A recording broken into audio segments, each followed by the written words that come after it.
What is up, ladies and gentlemen? Welcome back to another episode of Twat Talk. I'm your host, Roscoe M. And today we're going to be doing a random little review type podcast that we haven't done ever since the first episode, funnily enough. Actually, wait, no, we did one kind of on Final Fantasy, but it wasn't really a review. This one is more similar to the first episode of this podcast, which is quite fun because it means that we get to, go back to our roots, so to speak. And today, as you can tell by the title, we are going to be talking about possibly one of the most controversial superhero games at the time of its release, but now one that most people either seem to just be okay with or to hate. And that is Batman Arkham Knight. Now, obviously when this game came out, there were a ton of issues that people talked about with it, mainly in regards to the PC port, which I actually played just in my spare time because I game predominantly on my PC. Plus it allows me to talk to friends and stuff while I play and not have them, hear the gameplay and stuff like that. And yeah, I quite enjoyed it. I'd played this game before, but I'd never finished it because I got to... By the way, massive spoilers ahead. I got to the part with the Arkham Knight in the big drill and had no idea what to do and basically gave up because I went, right, can't be arsed. So, but I decided, you know what, I am actually going to play it and I'm going to try and finish the Arkham games because I bought them in the Steam summer sale. I bought Arkham Asylum, City, and Night in like a collection thing for about a tenner. Absolute great deal. And Arkham Knight also came with its season pass. So essentially, I got 4 items for, or I got 3 games and the season pass for 1 game. For a tenner, which means I was paying roughly about £2.50 per item. Which, can I point out, £2.50 for a game is like pretty good for a AAA release. Anyway, but yeah, I decided to play through Arkham Knight first because it's the first one that I installed. I didn't get Arkham Origins. Well, I did, and then I uninstalled it once I found out that the PC version, in particular, was bugged to the point where it could completely lock you out of the game. Never be able to play it again. And I couldn't be arsed with that if I went through, all the problem of getting far into the campaign, and then it basically just said, nope, you can't finish this, so I would have to look up the rest on YouTube anyway. So, I've decided not to play Arkham Origins, at least on PC. I do have the Xbox 360 version sitting around somewhere, which I could probably use on my Xbox One, backwards compatible stuff. Could probably do that. But that is not the point of this review. This review is to talk about what I thought of Arkham Knight. So, to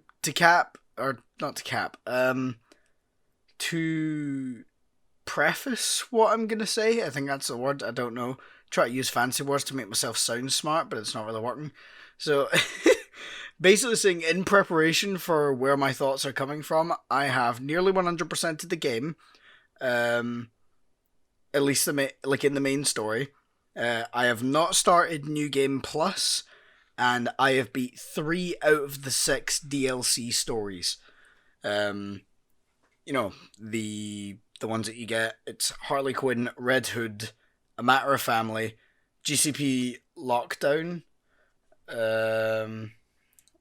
bollocks, what are the rest of them called? A Flip of a Coin, and Catwoman's Revenge.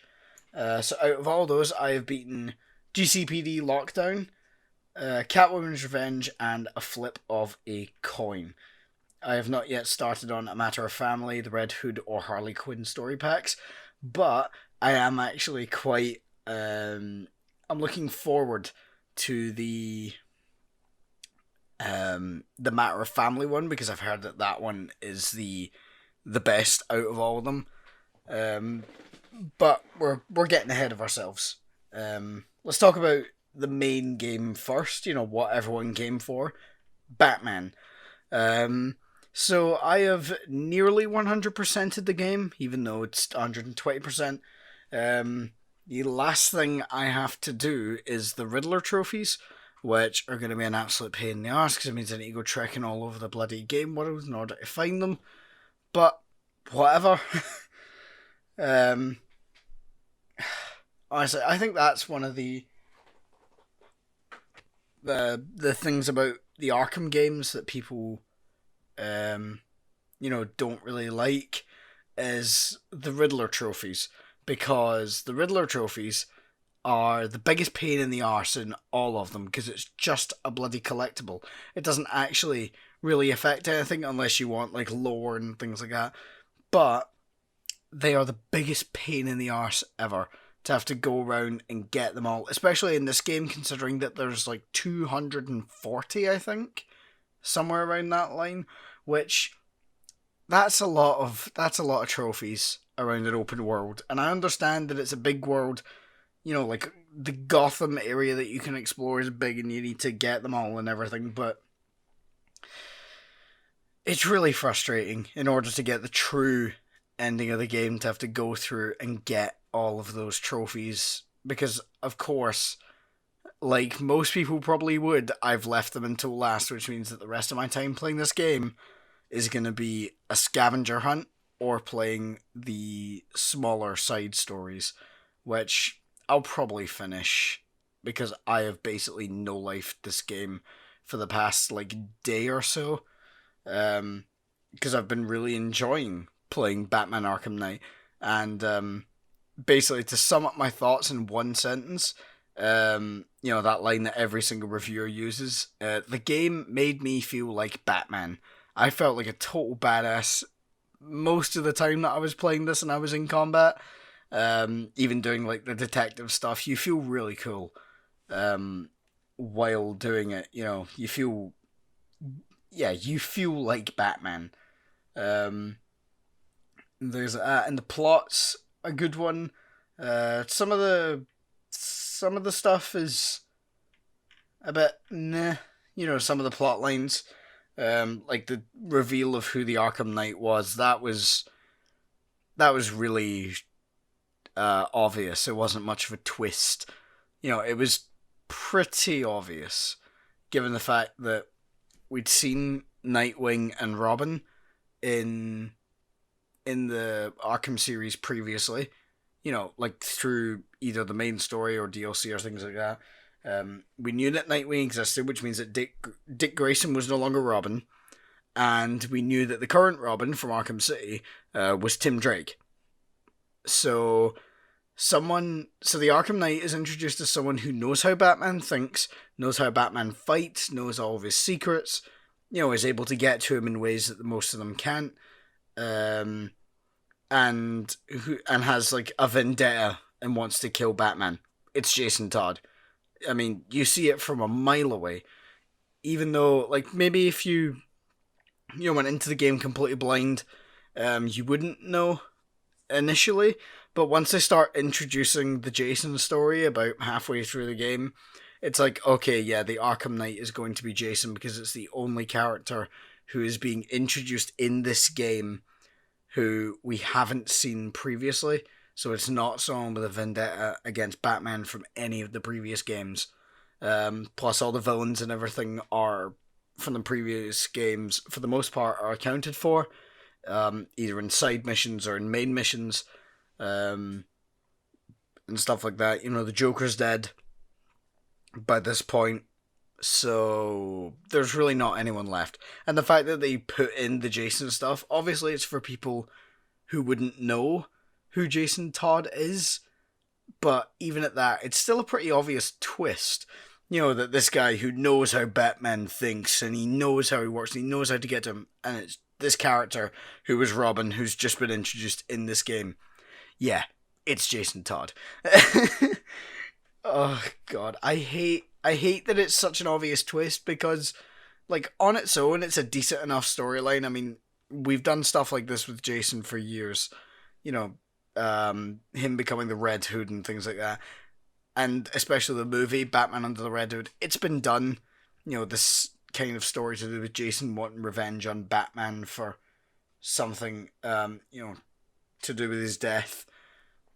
Whether it be in this game where he wants Batman dead because he felt betrayed by him, or because in Under the Red Hood because he let the Joker live. It's a decent enough story that's unfortunately been done before, but it's serviceable. It's just a shame that the twist about the Arkham Knight is so goddamn obvious. I hate it.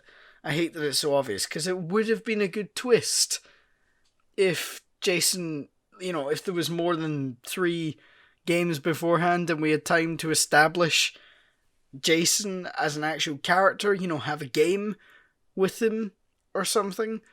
Honestly, I think you could do an entire series of games chronicling different points in the Batman timeline to do with the Arkham games. Obviously, you couldn't do anything after Arkham Knight because, well, it's the end of the Batman. Everyone knows he's Bruce Wayne. However, I do think possibly there's a story you could do. Maybe a Batman game centered around Dick Grayson having to take up the mantle of Batman. And kind of that, kind of like Arkham Origins was origin of it's early in Batman's career, so this could be like the Dick Grayson Arkham Origins.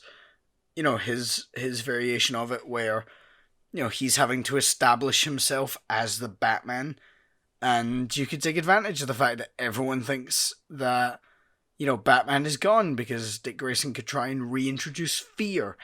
But I don't think he would work with Tim. I don't think he could work with Tim as his Robin. And, maybe, just saying, because this is apparently in a cancelled 5th Arkham game, there was going to be an Arkham game based on Damian Wayne. And I'm thinking, if you introduce Dick Grayson as Batman, he's going to need a Robin. Introduce Damian as Robin. Although, we don't... Is he even alive in the Arkham universe? I don't know. I don't know, because Talia died in Arkham City, so was there time? I mean, her and Batman have a previously established relationship, but, is there time for... Was there that moment when they created Damian? Did that happen in the Arkham universe? Who knows? I'm getting really off topic right now, but this is an interesting idea, I would think, for more Arkham games, because, let's be honest, Rocksteady knows how to make good Batman games.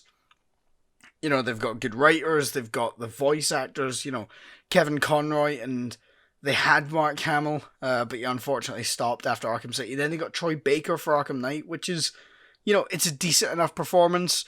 If you're not paying overly too much attention, you could fool some people with the similarities to Mark Hamill's Joker, and they probably just reused the laughs, but the laughs sounded like the best part, so they are probably reused for Mark Hamill. But I do think that I do think there could be an interesting game here about Dick Grayson having to take up the mantle of Batman. Although it seems in the Arkham universe that he doesn't want to, or he doesn't want to protect Gotham. He wants to continue being Nightwing, which is fairly consistent with his character, that he wants to do his own thing. Unless we can somehow prove that Batman isn't dead after the Arkham Knight ending cutscene. I don't know how. I don't know how you would, make out that Bruce Wayne lived. But there was that bit at the end of a sort of fear toxin using Batman, which could be Bruce Wayne. Who knows? Sorry. It could be Bruce Wayne. Now using Scarecrow's fear toxin, that's possibly, kind of residually left over from the events of Arkham Knight.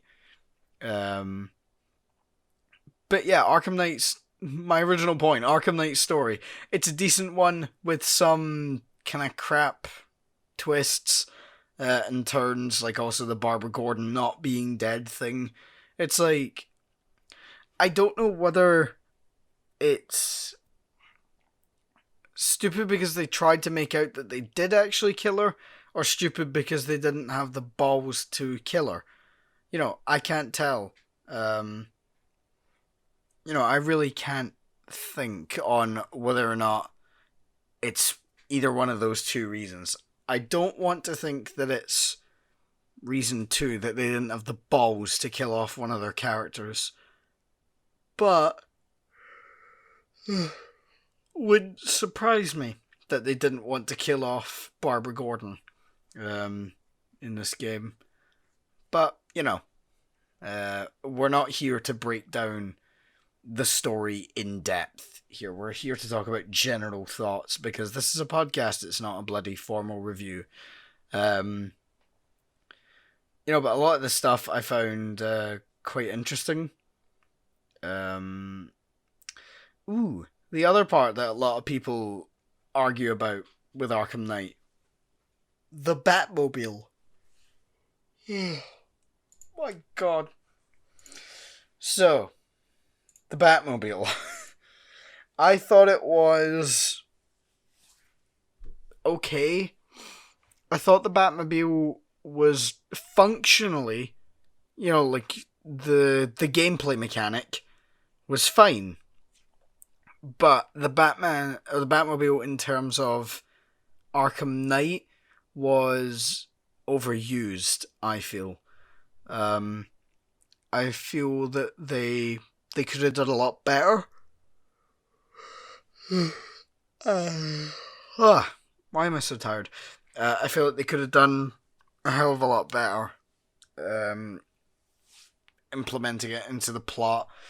But Rocksteady did say that this game was based around the Batmobile, which is kind of unfortunate because it leaves a lot of stuff to be desired in terms of, how far can they push the combat systems and things like that. But I do think that the combat and everything was already pushed as far as they could take it.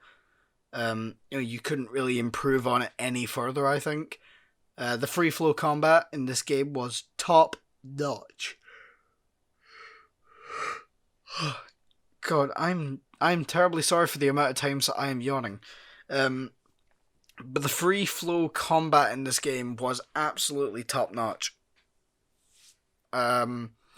It's, the best it's ever been in the series. So snappy, so responsive. And yeah, it was really fun, actually. It was really fun, as it always is with the Arkham games. The combat is the best part of the experience. What the hell? Jesus Christ. I cannot stop yawning, and I don't know why. Just try to bloody talk about Arkham Knight. This makes me sound extremely bored. I'm not bored, honest. I'm not bored, honest. I've really enjoyed this game. I mean, hell, so far, I've poured like nearly 24 hours into it already, and I'm still not finished. I still have all the Riddler trophies to gather and the other 3 story DLC. Ooh, that's what I'll talk about. The story DLCs. I think they're okay. They're a bit short, which it makes sense. You're not exactly going to create another full-length Batman game. But I feel like these weren't necessarily story. They weren't really stories. These were more scenarios. To essentially have either more combat or more Predator missions, and luckily, no Batmobile. That'd be quite good for most people for this game. But oh my God.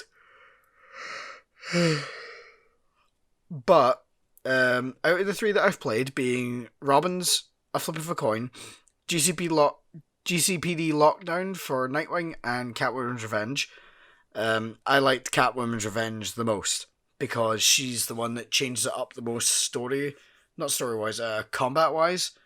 Catwoman really changed it up, in the stealth and everything.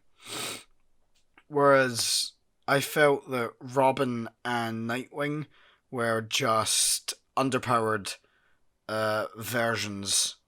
They were just nerfed Batman, essentially, because Batman has more gadgets, he has more moves, he has more armor, so he's able to deal with more.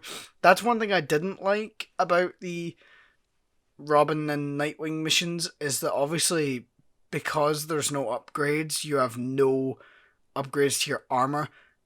But the problem, or no armor upgrades or anything, so you can barely take any punches and you can barely take any gunfire. The problem is that, especially with Nightwing, with the lockdown at the police department, the first area is not the first. The second area, when you're doing the Predator stuff, the stealth, it is filled to the brim, not only with armed guards, but a mini gunner as well. Which even in Batman's story, they were pretty brutal. You couldn't take a whole lot from them, even with the armor upgrades. Once you fully upgraded, you could take a little bit more, but Batman was still pretty fragile. So Nightwing, he just got absolutely shredded, and it made me play more, what's the word, gimmicky, I guess. So I kept defaulting back to the same things because I knew they were safe.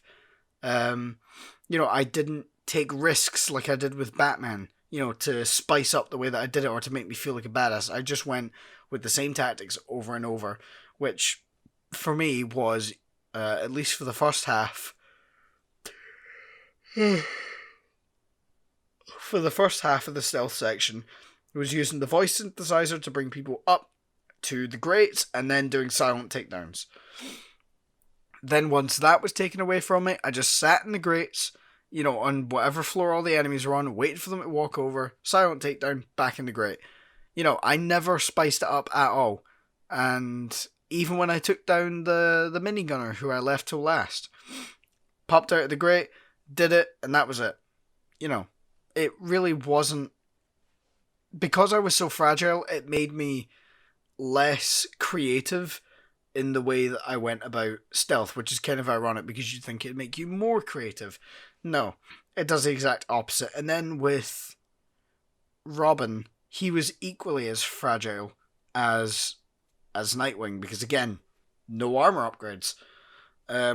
So the problem that I kept having was I'd die repeatedly, especially with Robin. I don't know why. I think it was just his combat section, because he is more fragile than Batman, and yet they throw two brutes, I think maybe two guys holding electrical sticks, two guys with riot shields, and then a bunch of people with weapons. And basically, as Robin, and also someone can grab guns as well. So as Robin, in that scenario, you essentially have to play it perfectly. You have to hit every single counter. You have to evade everything. Even the gunfire, you have to evade that, because they will shred you. I kid you not, I was dying within seconds because I got hit once by a normal guy, hit once by a brute, and then hit once with a riot shield. That is how fragile Robin and Nightwing can be. And I'm pretty sure Catwoman was the same. But her enemies were so easy that it really didn't matter that you're all that fragile, because the enemies were so stupid, because it was Riddler robots. But down to the one that I actually quite enjoyed, which was Catwoman's Revenge. That was the best one that I've played so far, because she is a definite mix-up when it came to stealth and things like that. At least initially. because the initial part of the level requires you to do the stealth without being spotted once. You cannot be seen at all. And that made me play it really, really safe. And it did basically the same thing that the Nightwing mission did, which was make me kind of slightly gimmicky. But it made more sense because this was a gimmick part of the level. This wasn't normal stealth like Nightwing's was that you've already experienced better with Batman. No, this is a completely different kind of stealth because nowhere in Arkham Knight do you have to do stealth without ever being spotted. You're allowed to be seen. At least a couple, you're allowed to be seen with no consequences. You can just drop a smoke pellet and run out of there. That was another thing with Robin and Nightwing. They had no smoke pellets. So once you had guys with guns shooting at you, you couldn't evade, essentially. If you had nothing nearby you, no grates, no grapple, you had nothing. Luckily with Robin, there was always a grapple point above me. But with Nightwing, sometimes there was nothing around me, so I was just kind of forced to die and restart. But Catwoman's revenge. Also, another thing that made her really interesting is that she had no vantage points because she crawls on the ceiling. I love this. Like, seeing the difference in that type of stealth, because obviously normally as Batman you would either go to a vantage point or you would go under the floor or you would sneak around behind people. With Catwoman, you did sneak around behind people, but you were on the ceiling the entire time. No vantage point, or you were on the floor. So just that simple change up of being on the ceiling made a massive difference in the way that the game felt. Probably, like, functionally, it was the same. But in terms of how it felt compared to the main game, it did, like, the exact thing that all of these DLC should, which was essentially the base of Arkham Knight, take the same base, but change it just slightly for each different character. Talking about moments that I like. One part in Robin's pack or story, or whatever. It required you to use the bullet shield, which was interesting because that's something that only Robin has. So it makes sense to build it around Robin and his gadgets and stuff like that. Obviously with that section with the sniper, it made so much sense to have him use the bullet shield. Unfortunately, there was nothing really for Nightwing that was extraordinary. Nothing that took advantage of his particular character, which is rather unfortunate, to be honest, because Nightwing is one of my favourite Batman characters. I love Nightwing. I really like Dick Grayson. I liked him when he was Robin. I like him when he's Nightwing. I essentially love Dick Grayson at any part of his story because he's always interesting, especially depending on what version it is. Like, for example, Young Justice Dick Grayson, that's the best Dick Grayson I've ever seen. Just to rant about this as well, I love the part where what episode is it? In the episode, the one after Failsafe, I think it's called Disordered, where the group is talking about the previous episode, Failsafe, and the training mission that they were went on. Dick Grayson gives a really interesting line dealing with his trauma, to do with the mission. So to quote it directly, or to paraphrase it, paraphrase, quote, whatever. So he says to Black Canary, like, don't tell Batman I said this. And she says, like, yeah, cool. Everything's confidential here. Nothing good, nothing leaves the room. And he says, I always thought that I would grow up to become Batman, but that thing inside of him that drives him to sacrifice everything for the sake of his mission, that's not me. I don't want to be the Batman anymore. And I love that line. I don't want to be the Batman. You know, because it brings up a good point about the Batman lore and things like that, is that only Bruce Wayne can be Batman in its entirety. Only he can truly be Batman. Other people can take the name, other people can have the mantle of the Bat, but no one can be Batman like Bruce Wayne. And this is something that multiple fans have talked about. This isn't me being ridiculous. Well, it might be. But but the main thing that everyone always talks about is that Batman is Bruce Wayne because his entire drive for being Batman is linked to the trauma of his parents' death. So I think it was the movie of The Killing Joke, where Batman says to Barbara Gordon that she's not in it like he is, and it's true. No one is in this crime fighting thing as much as Batman. You know, like Robin, Nightwing, Red Hood, Batgirl, Oracle, you know, who are the same person, but oh well. You know, whoever takes up the mantle of these heroes and works under Batman or with Batman, they are not in it as deep as he is, because he has obsessed over this. You know, this Batman is more the true Bruce Wayne than Bruce Wayne is. Bruce Wayne is more of a mask than Batman, is what I've heard some people say. And it is so true that Bruce Wayne is really the mask and Batman is who he really is, because it's him being driven by his parents' death to change the world around him for the better, and no one is in it as far as him, because it is consumed Batman. And that's another thing that a lot of people, Young Justice brought up with Dick Grayson when they're talking about who could apply to be in the League. You know, they bring up Dick Grayson, and Batman says that it was crucial for Dick Grayson to bring the man who murdered his parents to justice. And Wonder Woman says, so that you turn out like you, trying to, you know, sort of combat Batman and his thinking. And Batman just replies with, so that you wouldn't. Because Batman didn't. At least not for years. He didn't bring the man who murdered his parents to justice.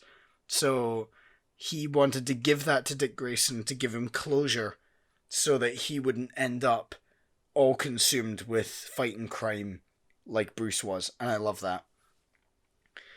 You know, Dick Grayson and Bruce Wayne have always had that father-son connection, and I think that is why so many people gravitate towards Dick Grayson, because in terms of Batman, he is Batman's son. You know, Damian Wayne's biological or whatever, but Dick Grayson is his son. And also to the rest of the Bat family, he's the big brother. You know, to Tim, to Jason, to Damian, he's their older brother. And they all look to him for guidance and support because, well, Batman's not always equipped to give it. Sorry for that rant on Batman lore and thought-provoking discussions on Batman. Back to Arkham Knight. I thought it was a good game. God, it feels like I've got so wrapped up in talking about Batman that I'm not even talking about Arkham Knight anymore. I'm just talking about Batman generally, which I kind of am. Shut up. So, God, this has gone completely off topic. This is not an Arkham Knight review. This is Roscoe discusses Batman lore for like an hour. I really hope I don't end up going to an hour, because that would be embarrassing, talking about Batman and like starting on a game and going on Batman lore and tangents for an hour. Yikes. So I honestly don't know how much of this podcast is actually going to be reviewed, but I hope some of you got like the general consensus that I enjoyed Arkham Knight, and I'm going to continue to play it, and I will attempt to 240% this game so that I can get the Batsuit and say that I 100% completed Arkham Knight to its fullest. And I'm also going to go play Arkham Asylum and City as well. Not going to 100% them because I don't feel like it. And I don't think with those games I will ever feel like 100% in them. I don't know, they just getting the story done for me is good enough with Asylum and City. But yeah, I guess I'll end this episode of Twat Talk here. I hope you've enjoyed. I hope you had a good time listening to me discuss Batman and the Batman lore for a good part of an hour. If you're on YouTube, remember to like, subscribe, hit that notification bell. If you're on Spotify, remember to follow. It really supports the show. And also back to YouTube. Follow my Instagram, links in the description. Only if you enjoyed, and I'll see you guys next time. Good.